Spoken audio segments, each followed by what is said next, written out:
want to tell you a story who Jerry was. So, you know, because we talk about him endlessly, and he's a big part of the dialogue that happens even now. You're right, part of the soup, part of the vibrational soup. But this will speak to what you're speaking to. So, years ago, when he was just beginning to understand the power of thought, not understanding it like he does now or like you do now, but just beginning to understand the power of thought and the power of focus. And he got hold of the idea that if he stayed focused upon something and didn't contradict the thought, it would come about. He was a master of ceremonies, a big time one for lots of big programs. And he was on his way to some event in Canada where the Prime Minister was going to be there. And Jerry got the idea that if he could get a photograph of himself with the Prime Minister, that it would be to his advantage. And the idea sounded so good that he said to a friend, I'm going to get my picture taken with the Prime Minister. And his friend said, you can't do that. Jerry said, I'm going to get my picture taken with the Prime Minister. No, you can't do that. Everybody that Jerry ran into, I'm going to get my picture taken with the Prime Minister. He looked foolish to all of them. You're what? I'm going to get my picture taken with the Prime Minister. I'm going to be there. I'm going to get my picture taken with the Prime Minister. Well, how are you going to do that? I'm going to get my picture taken with the Prime Minister. In other words, he did not allow anyone to cause him to turn the fire off under the pot. Ridiculously so.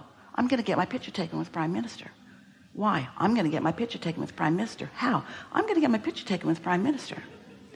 So then one night he thought, well, I'll get a photographer to take the picture. So he hired some guy. I'm going to get my picture taken with the Prime Minister.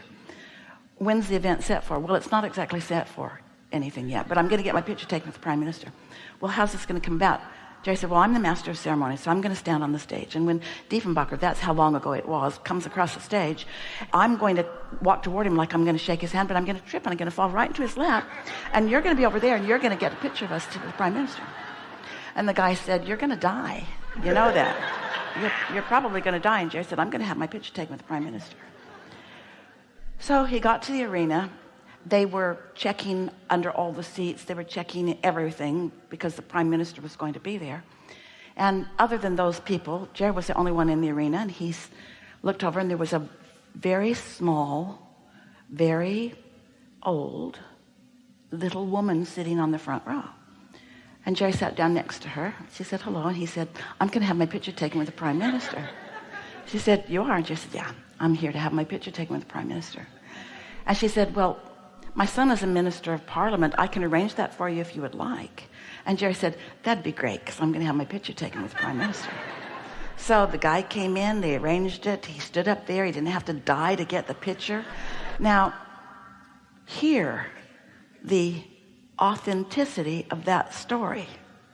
But it takes a kind of crazy person that you have already tapped into to understand the powerful desire that sometimes people hold that brings about things that seem impossible to the majority of people. But when you've decided something and the opposite of it is not something that you will ever entertain or cause you to turn the fire off, then nothing's off limits for you. It doesn't matter what it is.